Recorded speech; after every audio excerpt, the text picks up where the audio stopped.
심리적 안정감에 대한 몇 가지 편견들. 오늘날 심리적인 안정감의 중요성은 수많은 경영 컨설턴트와 학자들이 설파하고 있다. 실제로 다수의 글로벌 기업이 심리적인 안정감을 조직에 뿌리내리게 하고자 상당한 투자와 노력을 기울이고 있다. 하지만 이 개념을 잘못 이해한 채 조직 운영에 적용해 부작용을 초래하는 경우도 정말 많다. 지금부터는 우리가 흔히 오해하는 심리적인 안정감에 대해서 짚고 넘어가자. 첫째로 이것은 친절함과는 다르다. 늘 타인의 의견과 생각에 동의하면서 서로를 친절한 사람으로 포장해주는 것도 심리적인 안정감의 일환일까? 이는 완전히 잘못된 생각이다. 아니, 오히려 정반대이다. 심리적인 안정감이란 자신의 생각을 가감없이 자유롭게 표현하고 솔직한 피드백을 주고받으면서 생산적인 결과를 이끌어내는 분위기이다. 또 어떤 사람은 우리 회사는 너무 친절해서 탈이에요. 그렇게 친절한 사람들이 회의 도중에는 싫은 말 한마디를 못하다가 정작 회의가 끝나면 3355 복도에 모여서 불평을 늘어놓는 광경이 자주 목격이 되었다.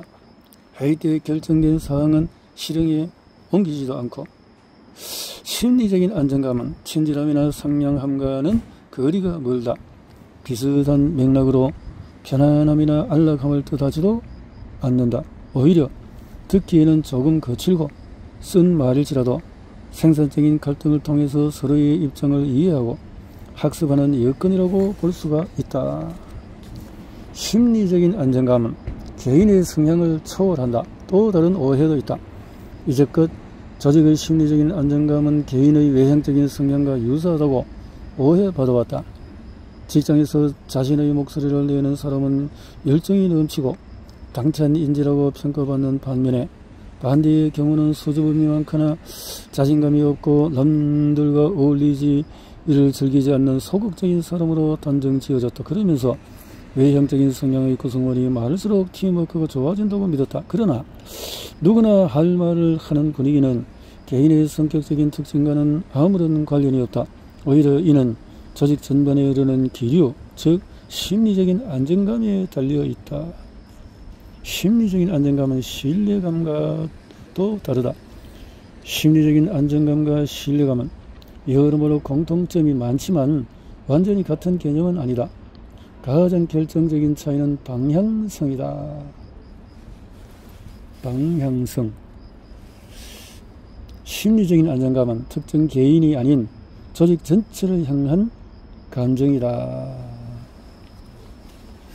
다른 차이로 신뢰감은 특정 조직이나 개인을 향해서 기대하는 장기적인 반응과 관계가 있다면 심리적인 안정감은 좀 더 일시적이고 즉각적인 반응과 관련이 있다. 앞선 크리스티나의 사례를 다시 떠올려보자. 그는 의사에게 폐 표면 활성제를 왜 처방하지 않았는지 묻고 싶었다. 하지만 이 일을 제기할 때 돌아올 수 있는 즉각적인 반응이 두려워서 아무것도 묻지 못했다. 심리적인 안정감이 결여된 조직이었기에 그 자리에서 곧바로 질책이나 모욕을 당할 수 있다고 생각한 것이다. 반면에 의사의 즉각적인 반응과 관계없이 그에 대한 신뢰감으로 업무를 임했다면 크리스티나는 좀 더 장기적인 관점에서 환자에게 도움이 되는 방향으로 행동했을 가능성이 높다. 여기서 우리는 한 가지 사실을 확인할 수가 있다. 문제 제기의 혜택이 타인을 향해 있다면 이는 신뢰감과 관련이 있고 그 혜택이 자신에게 돌아오는 것이라면 심리적인 안정감과 관련이 있다는 것이다. 심리적으로 안정된 조직 환경에서는 도움을 요청하거나 실수를 인정해도 당사자에게 아무런 불이익이 없다.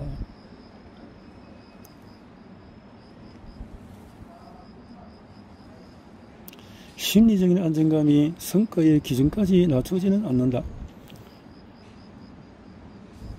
심리적인 안정감이 있다고 해서 업무 수행 능력이 부족하거나 마감 기한을 지키지 못하는 구성원에게까지 면죄부를 준다는 것은 아니다. 다시 말해서 심리적인 안정감은 직장에서 마냥 편하게 있어도 된다는 의미가 아니다.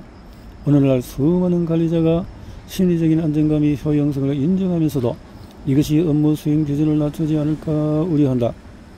모두 심리적인 안정감의 본질을 잘못 이해한 탓이다. 국경을 초월한 다양한 연구 결과에서 볼 수 있듯이 심리적인 안정감은 조직의 성과를 촉진하는 매개체다.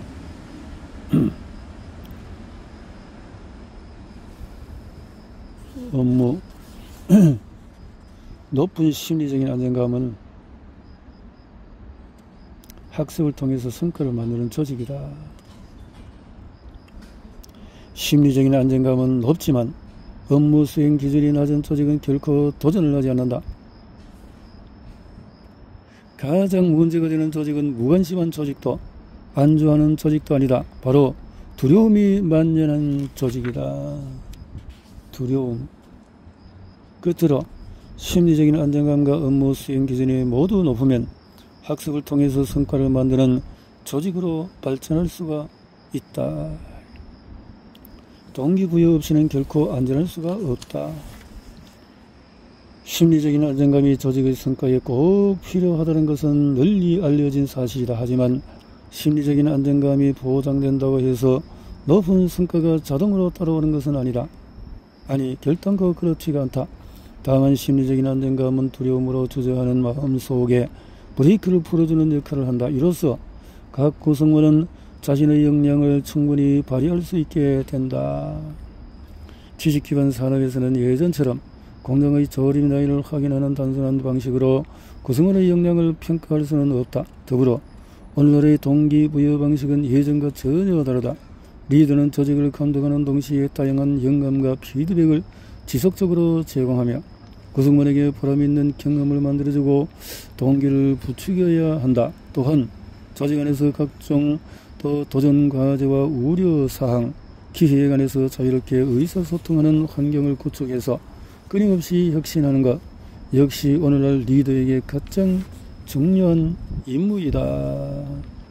예견된 인재 후쿠시마 원전 이번에는 2011년 3월 일본 대지진 당시의 후쿠시마 제1원자력 발전소에서 생긴 일이다. 대지진이 몰고 온 거대한 쓰나미는 후쿠시마 1원전의 예로 정면으로 강타했다. 유례없는 대형 쓰나미의 발전소 부근의 소형 방파제는 아무런 역할도 하지 못했다. 내부는 순식간에 물바다로 변했고 전력 공급이 중단되어서 결국 과열된 원자로는 여러 번의 폭발을 일으켰다. 사고 당시에 발전소에 있던 수많은 근로자가 목숨을 잃었고 더욱 충격적인 일은 핵연료와 방사성 핵종이 바닷물과 공기 중으로 유입되었다는 사실이다. 여기에 원자로의 노심용해까지 더해지자 인근 주민 수십만 명은 방사선 피폭을 당해 고향을 떠날 수밖에 없었다. 경고를 무시해서 동일본 대지진은 일본 관측 역사상 가장 큰 규모의 지진으로 기록되며 1만 5천 명의 목숨을 앗아갔다. 자연적인 재난을 인간의 힘으로 막기는 절대적으로 불가능한 일이지만 발전소에 동반된 참사만큼은 충분히 막을 수 있었다는 것이 학계의 정설이다. 2012년 여름 사고 조사팀은 900시간의 청문회와 수천 명의 관계자 인터뷰, 9번의 현장 실사, 19번의 회의, 3번의 공청회를 통해서 다음과 같이 결론을 지었다. 제1원자력 발전 사고는 분명히 인재이며 직접적인 원인은 사전에 충분히 예측할 수 있었다. 이미 몇 년 전부터 이와 유사한 사고의 발생 가능성이 언급되어 왔다는 증거를 수집하는 과정에서 드러났다.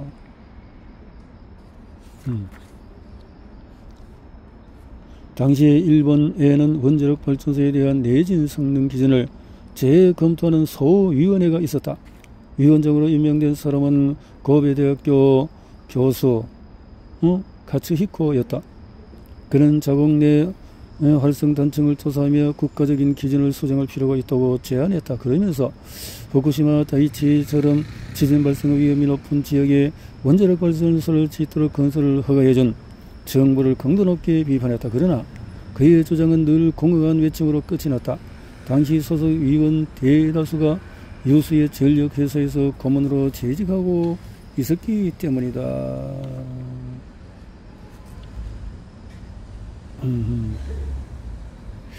이듬해 이스바 씨는 우려사항은 무엇인가? 지진 발생의 중대한 위협에 직면해 있는 일본 원자력 발전소라는 논문을 통해서 원자력 발전소의 위험을 누차 경고했다. 지진판 이론, 판구조론에 따르면 지진 활동에 일정한 주기가 있다. 다이치 지역은 그 발생 주기가 한참이나 지났다. 지금 당장 원자력 발전소의 지진 피해를 줄이려면 근본적인 시도가 그런 게 없다면 머지않아 일본은 핵으로 인한 재앙을 겪게 될 것이다. 이시바는 그 원인으로 쓰나미도 지목을 했다. 지진이라면 이골이는 일본이 왜 원전 문제에서만큼은 이토록 대범했을까? 2차 세계대전 이후에 일본은 수입에만 의존해오던 에너지를 자체에 공급해야 한다는 상당한 압박에 시달렸다. 그들에게는 화석연료 매장량이 거의 없었다. 원자력만이 유일한 희망이었다. 이에 1950년대부터 에너지 자원의 종류를 늘리고 더 높은 수준의 에너지 안보를 달성한다는 목적으로 고집스럽게 원자력 에너지의 생산 역량을 키워왔다. 그래서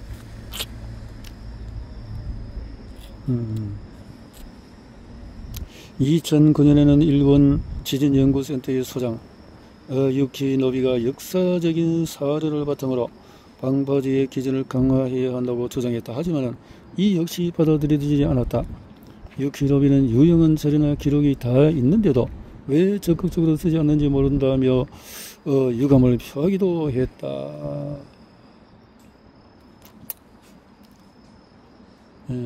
잘못된 문화, 좋은 게 좋은 것이라는 문화. 이처럼 후쿠시마 원전 사고의 표면적인 원인은 안전 문제로 보이지만 좀 더 깊이 들여다보면 정부나 관련 업계에서 문제의 심각성을 제대로 인지하지 못한 탓이라고 할 수가 있다. 기요시가 나열한 원인은 비단 일본인만의 문제가 아니다. 각각의 원인 모두 심리적인 안정감이 낮은 조직에서 흔히 나타나는 고질적인 특징이다. 여기에 주변 사람에게 좋은 사람으로 인식되고자 하는 욕구가 더해지면 구성원은 목소리를 내기보다도 침묵하는 쪽을 택한다. 기요시는 에너지 안보를 달성하겠다는 정부의 방침이 강력해질수록 원전 산업은 무소불위의 권력으로 올라섰다라고 말했다. 모두 원자력 에너지를 향한 국가적인 염원에 반기를 들지 않으려 했던 의도로 풀이된다. 결국 홍보를 맡은 정부기관이 각종 규제까지 시행하는 지경에 이르면서 후쿠시마 원전 사고는 돌이킬 수 없는 대참사로 기록되고 말았다. 2013년 스탠퍼드 대학교의 연구 결과는 지배 세력이 길을 닫고 아무것도 들으려 하지 않을 때 구성원의 목소리가 얼마나 무력해지는지를 깨닫게 한다. 보고서는 이렇게 기록하고 있다. 후쿠시마 원전 사고는 약 560억 원을 들여서 주변에 방파제만 더 높이 쌓았어도 충분히 막을 수 있는 사고였다. 현실을 두려워한 결과 이런 문제들이 있고, 웰스파고와 뉴욕 연방준비은행의 문제. 유감스럽게도 이에 대한 연구는 이미 20년 전부터 숱하게 발표되어 왔다. 우리도 월급은 받아야 했죠. 웰스파고는 이른바 교차 판매 스캔들이 터지기 1년 전만 해도 미국에서 가장 승승장구하던 은행이었다. 근데 교차 판매는 기존 고객에게 상품을 추가로 더 판매하는 방식이다. 커뮤니티 뱅킹 부서는 이 같은 방법으로 성장했다. 나아가 웰스파고는 원스톱 금융 서비스를 제공하는 기업으로 업계에서 경쟁 우위를 점했으며 스스로도 교차 판매 역량에 상당한 자부심을 보였는데 2015년까지만 해도 이러한 타이틀은 더 공고해지는 듯 보였다. 하지만 그때만 해도 교차 판매 전력이 폭스바겐의 그린디젤급 핵폭탄이라는 것을 아무도 알지 못했다. 그 시한폭탄은 결국 2016년 9월 8일에 터져버렸다. 원수도 금융 서비스 업체로 거듭난다는 웰스파고의 꿈이 산산조각 나버렸다. 그래서 총 1억 8,500만 달러 하나로 약 2천억 원의 벌금형을 선고받았다. 스턴프도 바로 그 다음날 CEO직에서 물러났다. 2000년대 초반 웰스파고의 경영진은 8개씩 판매하자는 전략을 직원들에게 밀어붙였다. 고객 한 명당 8개씩, 지금까지 전례가 없던 목표 수치였다. 목표 달성을 위해서 별도의 인센티브 제도가 마련되었다. 일반 직원에게는 상품 한 개당 수수료 1%, 지점장에는 지점 매출 목표 달성 시 특별 보너스가 주어졌다. 본사 간부급들은 교차 판매 실적에 따라서 연간 보너스가 주어졌다. 실적 판매 파악은 매우 엄격하고 철저하게 진행이 되었다. 좀처럼 달성하기 힘든 목표치가 주어졌지만은 개개인의 달성률은 매일 모티베이트 리포트라는 곳의 일지 형태로 기록이 되었다. 일부 지점에서는 판매량을 다 채우지 못한 날에 퇴근하는 것은 꿈도 꿀 수 없는 일이었다. 당연히 달성률이 부진한 직원은 따로 모여서 별도의 교육을 받았다. 주로 목표 관리에 대한 내용이었다. 여기는 고객에게 억지로 상품을 판매하는 묘책이 포함되어 있었다. 교육을 받고도 실적을 내지 못한 직원에게는 더 이상 기회가 주어지지 않았다. 곧바로 해고 처리되었다. 웰스파고에 관해서 흉흉한 소문이 돌기 시작한 것은 2013년 초 무렵이었다. 직원들이 판매 목표를 채우기 위해서 의심스러운 관행을 이어가고 있다는 소식이 들려왔다. LA 지사에서 근무한 한 직원은 당시 관행을 이렇게 전했다. 직원들이 고객의 동의 없이 계좌를 개설하거나 신용카드를 발급해서 일단 실적을 채웁니다.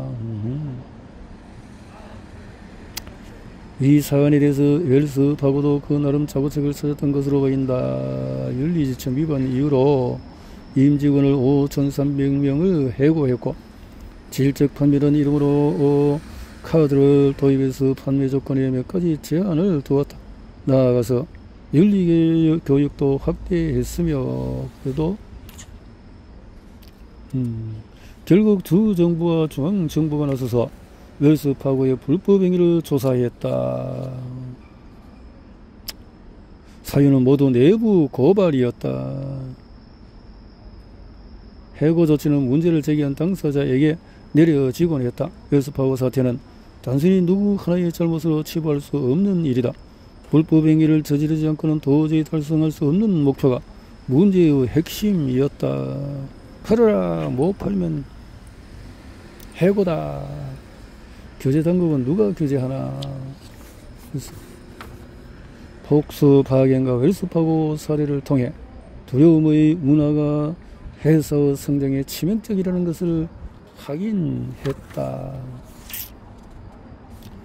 직원을 가족처럼 이렇게 해야 되는데 웰스파고 이런 문제들이 그렇게 뻥 터져버렸네요.